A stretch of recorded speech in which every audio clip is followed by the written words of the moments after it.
Oddworld New N Tasty is a ground-up remake of the 1997 classic Oddworld Abe's Oddysee. In the Oddworld Universe, you play as the Mudokon protagonist Abe in this side-scrolling platformer with plenty of puzzles. Right, ready? No. And plenty of rage. No. Why is the timing wrong? I'm Perky, I'm Dai, and welcome to Couch Critics, the Gamer's Perspective.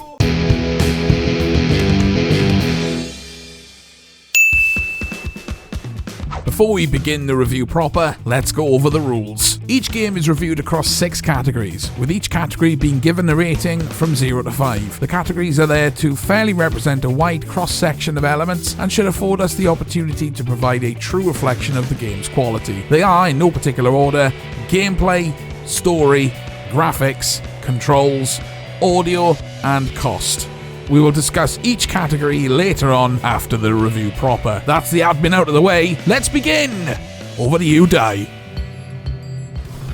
I went into New N Tasty with very little nostalgia to drive me. I'd never played the original PS1 version, so I wasn't particularly sure what to expect. So I find myself many years after finishing the game with Perk, with a fresh, unobjective and untainted by the particular rosy tint of the good old days of gaming review of Oddworld New N Tasty. The story we are presented with is that of our hapless hero Abe. My name is Abe. As he attempts to thwart the devious machinations of his employer, the Gluckons, part of the Mudokon cartel, and owners of the Rupture Farms food processing plant, where our adventure begins. After discovering that Scrab and Paramite pies are being discontinued in favour of Mudokon meat, the race of people that Abe belongs to, our flatulent friend must then escape, deciding to save or condemn his incarcerated brethren along the way. Playing from a side-scrolling 2.5D platformer perspective, the game challenges the player with all manner of pitfall. I'm not going to kill myself because I'm better at the Trap, There we go. whirling machinery, No. and in the case of the later levels, ferocious and hungry local flora and fauna. With a mix of quick-fingered platforming and slow, steady stealth sections, New N Tasty has a nice eclectic mix of gameplay for the player to navigate the dangerous levels, ensuring that no two rooms feel the same. The overarching threat of the Mudokons being turned into food gives the player a driving focus Don't whip my friend. to save the enslaved creatures, making your job of getting through the levels that much more difficult. Having Abe's indentured ilk following with a simple tap or two of the D-pad to use the game's signature gimmick, GameSpeak, to command your Mudokon followers with phrases such as wait, follow me, all of ya, or the odd fart or two, for no other reason, personally, than I thought it was funny to have a dedicated guff button. Holding the triggers will also change Abe's GameSpeak to allow even more options, such as a whistle, which coupled with the aforementioned fart button will allow for certain doors to be opened when you whistle, chant and fart in the right sequence to the Mudokon guarding the switch. Up. Down. Fart. Okay, you can pass. Abe's arsenal of abilities grow as the game goes on, starting with your basic run, jump, roll and sneak, as well as the ability to chant and pray, useful not just to open certain bird ring portals, but to allow your fellows to escape, but also to enslave and control the bodies of the patrolling slig guards that litter the levels. Shoot yourself. Though this ability does take a little time to get off, so caution is advised. In some areas the ability is blocked altogether by machines that emit an electric shock when Abe prays near them, forcing the player to rely on more basic traversal abilities. Abe can also use rocks for distraction, or to set off mines safely from a distance. There's a nudge bag full of rocks. Fucking hell! Jesus fucking Christ! As well as grenades in certain areas. Though the grenades are useful, careful timing is needed to destroy your target rather than yourself. Not that we did that or anything. Oh, you talked while I was doing the thing! During the levels, putting all of these abilities and moves together will surely allow the player to overcome the challenges presented to them, and often instances of input lag, which Perky swears blind wasn't a thing, can lead to moments of frustration. Roll under. Elam. Roll under. Yeah, what is Elam gonna do? Roll under. How, is he? Roll under. hell, it's not going to work. as you try to quickly outrun or navigate a particular trap-heavy segment. As annoying and frustrating as the gameplay loop can sometimes be, the gorgeous graphics and character models will draw you in with beautifully rendered and animated cutscenes, fleshing out the story and pushing it forward, looking like a big-budget CGI movie. Boasting a cinematic 30 FPS frame rate, and with little to no issues that we noticed during our playthrough, chunky and colourful with a vibrant art style, each area of New and Tasty looks the part, from the industrial smoke-filled machinery of Rupture Farms, or the open sweeping background vistas of Paramonia and its namesake temple, having a beautiful ancient look to it. As different as each area is, the art style and graphics are clean and consistent the whole game through. The sound design fully complements the graphics perfectly, with Abe's dulcet, nasally tones punctuating gameplay as well as being the narrator for our adventure. Mullet saw what I was doing. He was pissed. He wanted us all killed. The levels themselves evoke a wonderful sense of atmosphere, be it with the clinks and clanks and hisses of the Rupture Farms machinery, or the ambient animal sounds throughout the more natural areas of the game. Special mention going to the growls and snarls of the scrabs as they lurch towards the player, or the gruff throaty drawl of the slig guards as they bark orders at each other, or the Mudokons they're watching. Great, kill him. My personal favourite being the screams of help right before I make one of them my puppet, and the wet, meaty splat they make when I make them explode. With a colourful cartoon looks, stellar sound design, fun yet challenging gameplay loop, and a compelling story fleshing it all out and pulling it all together, I'd be very hard-pressed to not recommend Oddworld to any classic platforming fan. With all that being said, we join Perk now as we deliberate on the scores for each of our chosen categories. We're going to start with gameplay. I've written notes because he read a script. It felt mostly nice to play. I enjoyed the variety of non-combative challenges, like the saws and the mines. Made sure your timing had to be spot on, didn't it, throughout the levels. It's always nice for a puzzle platformer, isn't it? Though some of the tighter spaced areas, like the slig snipers, that was a toughie. You promised me we wouldn't revisit that. Well, yeah. But I have to bring it up. It meant jumping and rolling was an imprecise bastard. Imprecise, but his f***ing sligs weren't, though, were they? But it did create some amazing funny moments, such as... Oh. Right, okay. Wait. I've diffused it. Hang the bang now. Go in. Go. He shot me in the there! And... You can't do that! Oh, that's just tickling my balls. distraction techniques are super fun as well. The rocks were useful when we found the bag to throw rocks. Well, it's having an endless supply of bottle caps, which we never talked about during the gameplay. That's a good point, actually. I don't think we use them very often either. We use them by accident. I got two little touches. Because little touches, of course, is one of the little subcategories of the category. Okay. The extremely suspicious, helpful signs in the background, the little fireflies and things, and there's the odd sign now and again. Would you really call them useful, helpful? Yeah. Because we usually figured out the thing we had to do, and then it's like, oh, what's that? And then it would tell us Well, what yeah, we had to but do. that's there's a nudge bag full of rocks. That's a good point. Which we completely missed. Yeah. There's a nudge bag full of rocks. Fucking hell! Jesus fucking Christ! And the second little touch, the quick save feature, which we didn't realise until very late We as only well. figured out the quick save feature at about the halfway point. Yeah. Which would have made the earlier sections of the game much more manageable. I don't know why we didn't experiment, but I mean, we paused quite a few times. Well, we didn't pause. Game paused quite a few times. Why is it pausing? Why is it pausing? Why is it pausing? I mean, quick save's a lovely touch during those long areas, especially that last run-through area, which we desperately needed it for. Having to do that in one go would have been an absolute nightmare. Oh God, just do that bit for f***'s sake! So, gameplay, not quite perfect, but fun enough that I probably would play it again. It was just one of those types of games. I dropped points because there's some unfair moments along the way, so I've given it a 4 out of 5. Yeah, 4 out of 5 seems fair. I was going to score this slightly higher, and it would have scored slightly higher if the co-op function had worked, which it did not. That was just an out-and-out lie, really, wasn't it? The co-op function. Yeah. But then again, I suppose that kind of gameplay, we do the Shovel Knight technique. It's like, oh shit, I'm dead. Here you go. Well, yeah, you just pass the controller. What's the point of having 2 controllers? But then again, it kind of illustrates my point of why have a co-op feature in if you're not even going to have a co-op feature. Yeah. So I think I'm going to go with a 4 as well. 4 out of 5. Easy. Lovely stuff. We're in agreement. Yes.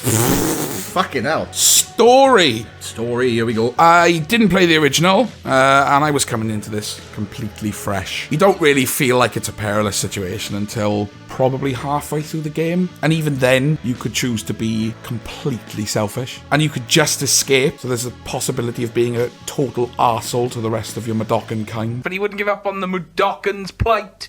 I'm about to give up on the Mudokon's plate. Because do you know what? They can't do all for themselves. They're going to have somebody else there to help all the time. Usually me. But there are enough cutscenes, I think, to keep it flowing really, really nicely throughout the game. Although I do find it weird that Abe only seems to get a power upgrade during a cutscene. Like the branding and the Shrike power that he gets when he's in that temple. So for me, story-wise, the cutscenes keep it flowing nicely, but there's not really any substance to it. So I'm going to give it a 3 out of 5 for the story. 3 out of 5 seems fair. I think it does the job. I'm gonna score the story slightly higher than that. I was invested right from the start. I don't agree with that the peril isn't apparent until like halfway point, because I mean the opening cutscene shows the Gluckans were quite happy to eat their workers. That's true. You know, right from the off. Which sets Abe on his little adventure anyway. I agree with the cutscenes. Cutscenes look nice. They knit the game together really well.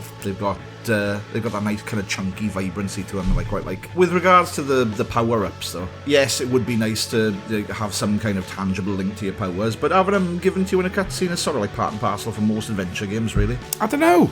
Well, yeah, I mean, look at it from the realms of like a Zelda player sort of thing. It's like you get the little cutscene of Link opening the box and then suddenly he's got a hookshot that goes into his 15,000 pockets. Yeah, well, I just think you can earn that doing the play. You know, you save an amount of Mudokons, then you get a power upgrade. All right, I see what you go. Like what an incremental upgrade. Yeah, exactly. Rather than... But you're always going to get that power upgrade if you get to that point of the game. Okay, fair enough. You're not earning anything. You're just getting to that stage. All right, okay. So that's why I drop it slightly. If we saved enough Mudokons early, we get a power upgrade early. And then you get different. You get it as part of the story. You can get different power upgrades throughout the game. Most games, you get a little power upgrade through doing objectives. All right, and yeah, fair enough. Gaining enough XP and all this other stuff. You don't have that in this game, but the one thing you do have in this game is to save Mudokons, and you don't get anything for it until the end. That's a good point. All right. Whereas you save enough, and they should come together and bandy around, and then go, oh, by the way, now you get this power. Whereas every single time you get a power upgrade, it's always in a cutscene. I'm giving it a 3. You're giving it a 3. I'm going to go with a 4. I'd say it's far better. 4? Yeah, definitely a 4. It kept me going enough. I mean, there were many points in the game where I'm like, oh, I've had a f***ing tit full of this game, but I kind of want to find out if Abe wins. So our aggregate there is a 3.5. Graphics! Now then, easy score for me, this. Absolutely loved them. I loved how Abe looked. The sligs and the slogs, they're made in such a way to look really threatening. I love the backdrops. Rupture Farms looks bloody awful to work in. It's like an Amazon warehouse.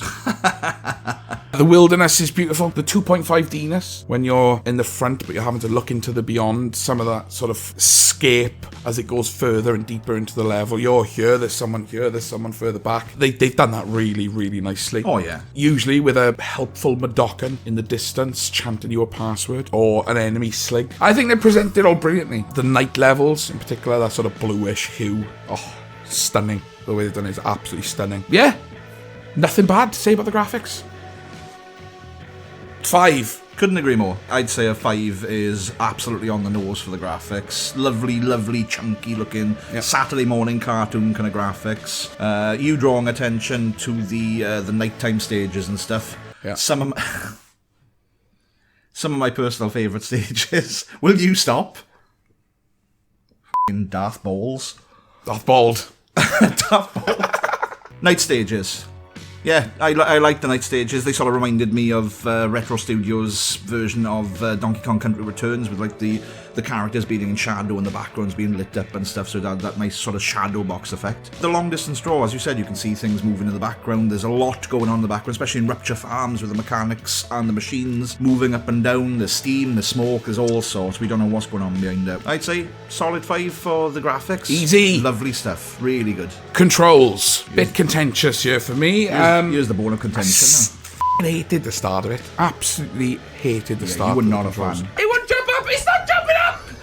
Oh, why is it not jumping up? You stupid game. Press up on the control pad. I was pressing up on the control pad. This game doesn't react to controls very well. If I wanted to quickly spin, I just felt like Abe, like of the turning circle of a cruise ship.